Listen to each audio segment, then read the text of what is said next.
Brenda Lee's story begins with a contradiction that followed her for decades. A child with a voice that sounded far older than her years.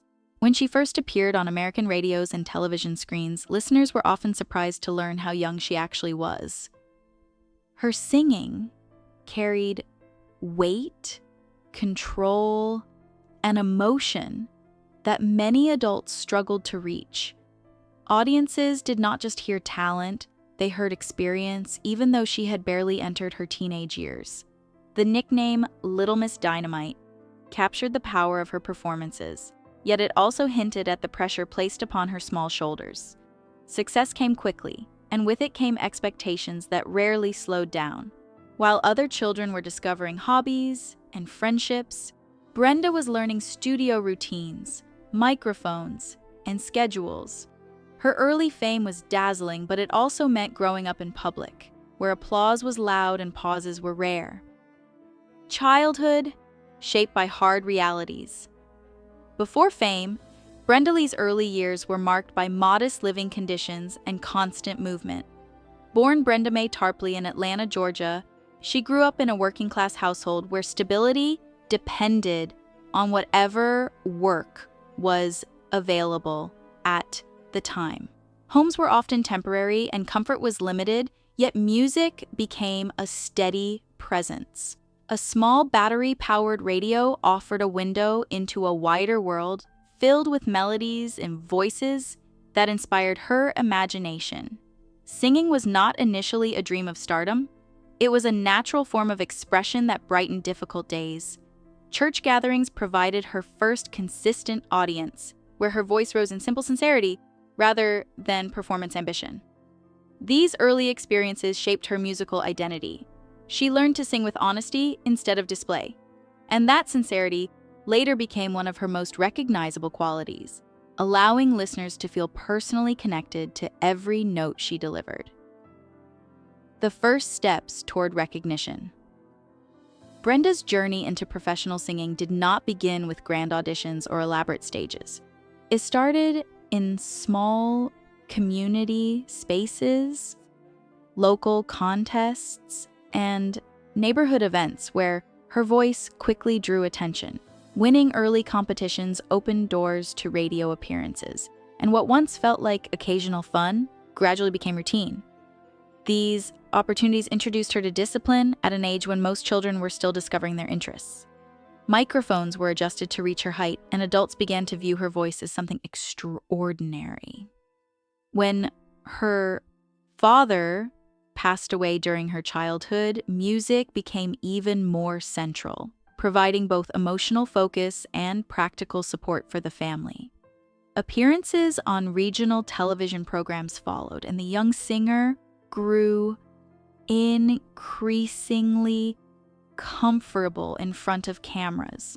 What seemed spontaneous to audiences was actually the result of countless small performances that sharpened her confidence and prepared her for larger stages ahead.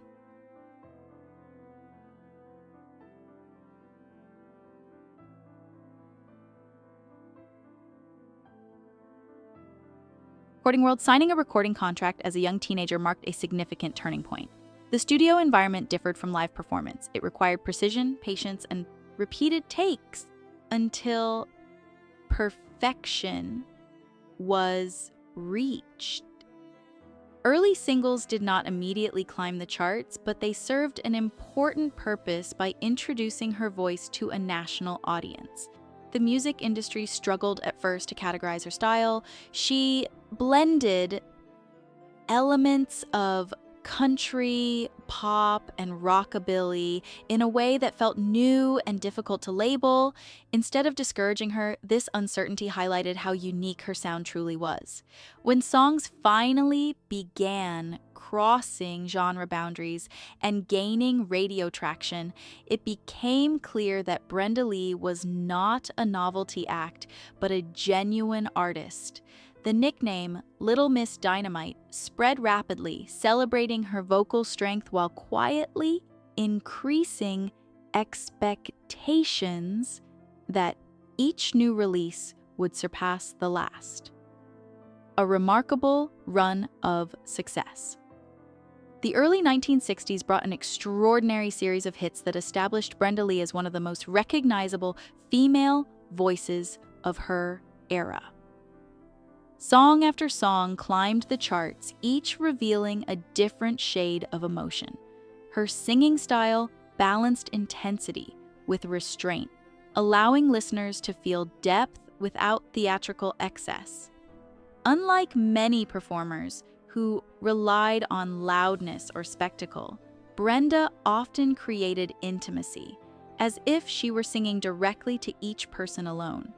This approach made her music memorable and relatable. Chart positions reflected her growing influence, and industry recognition followed naturally. Yet behind the success lay demanding schedules filled with recording sessions, tours, and constant promotion. The pace rarely slowed, and maintaining consistency became just as important as achieving breakthroughs.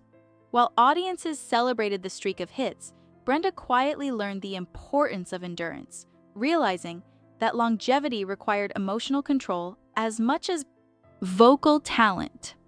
A Christmas song that waited for time.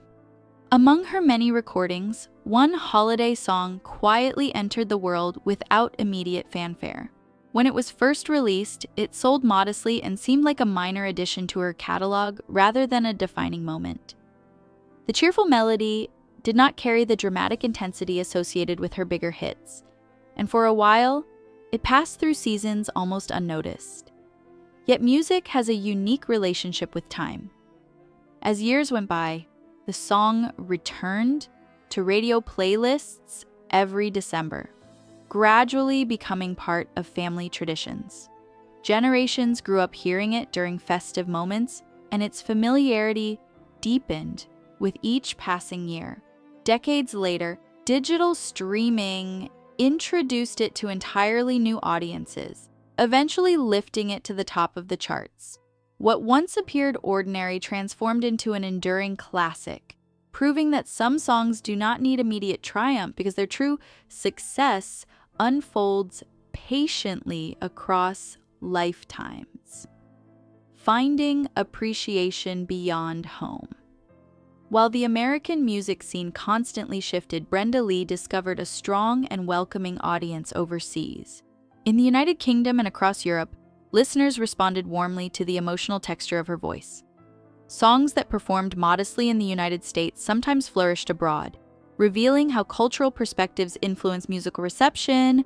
Touring internationally broadened her artistic confidence and demonstrated that her appeal extended far beyond domestic trends. Performing in prestigious venues and appearing at notable cultural events strengthened her reputation as a versatile artist capable of connecting with diverse crowds. These experiences also allowed her to step outside rigid expectations tied to her early image. In Europe, she was often appreciated simply as a powerful singer rather than a child prodigy label frozen in time. This dual recognition created a career that stretched across continents, reinforcing the idea that true artistry can transcend geography and remain meaningful wherever genuine emotion is heard. Recognition and lasting influence. Over time, formal recognition began to reflect what listeners had long understood, that Brenda Lee's contributions extended beyond individual hits. Inductions into multiple music halls of fame and lifetime achievement awards acknowledged her role in shaping modern popular music. These honors did not arrive as sudden surprises, but as confirmations of decades of consistent influence. Her voice had crossed genres, generations, and borders, inspiring countless singers who admired her emotional clarity and technical control. Beyond awards, her legacy lived in the way her songs continued to appear in films, radio rotations, and seasonal playlists.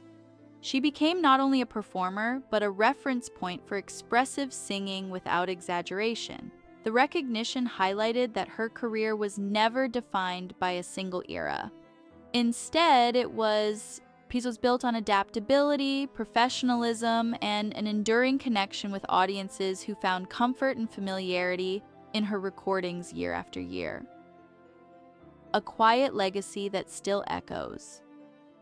In her later years, Brenda Lee stepped away from constant public appearances, allowing her music to speak on its own. This quiet presence did not signal disappearance. It reflected fulfillment and balance after decades of motion. When her long-recorded Christmas song eventually reached the #1 position many years later, it felt less like a comeback and more like history completing a circle. She did not rush back into the spotlight or seek renewed attention. Instead, she accepted the moment with grace, understanding that her voice had already traveled farther than most careers ever do. Her legacy rests not in dramatic headlines, but in endurance, the ability to remain relevant without chasing trends. Brenda Lee's story reminds listeners that some voices outlive their eras because they carry sincerity, warmth, and authenticity. Even in silence, her music continues to echo, proving that true impact rarely needs constant visibility to remain alive.